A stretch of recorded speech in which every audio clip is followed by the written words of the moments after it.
Hey, you. Yes, you. Do you prance around telling everybody you are different because you're into philosophy while you've only half watched two videos by the School of Life? Do you constantly preach about chasing your dreams while looking down on people that are breaking their backs trying to get by, ignoring the fact that the foundations of your dreams are built on daddy's money? Have you got a select number of states that you sneer at just because they haven't had the luxury of being a historically attractive destination for businesses? Or perhaps you just like to feel better because you happen to be born in this state or that country, while your sole contribution to the place is the money you spend in a constant spree of consumption because life brings no joy? Do you scream anytime religion is mentioned in a 500-meter radius, chasing after these heathens, frothing at the mouth for your one chance to shout that God is not real?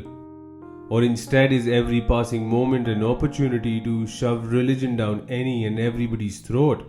Because the only identity you have is the religion that you view as a bargaining chip rather than anything spiritual. Do you constantly like to stay in a sense of aggravation about imaginary dangers and enemies while languishing in a cocoon of luxury, bored out of your mind because life simply has no spice? Or perhaps you go on Twitter and parrot thoughts in hopes to get that sweet, sweet dopamine hit. Are you so redundant that you have to rely on your accent to feel better? I don't really have a photo for this. Just go anywhere, you'll find them. Do your own research.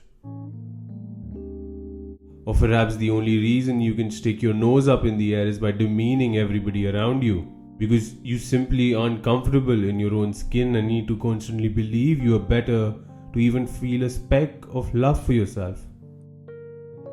Well, stop. Yes, you, stop. The reason nobody likes you is because you're a billboard projecting another's thoughts.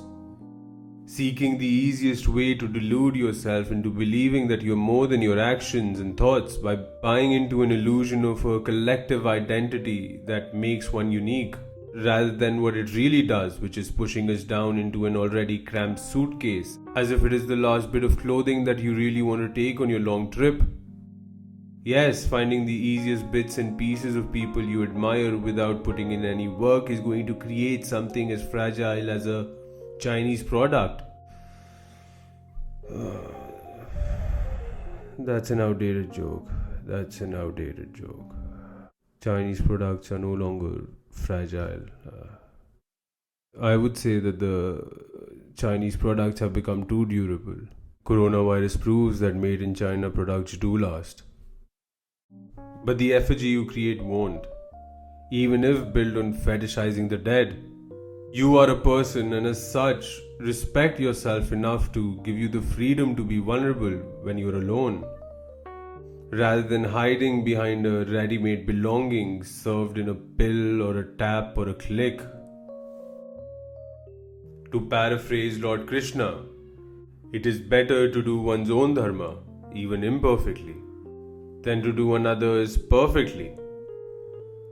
Swadharma is essentially acting in accordance with your own self and facing your inner conflicts, rather than conjuring outward battles with the sole goal of hiding from your demons.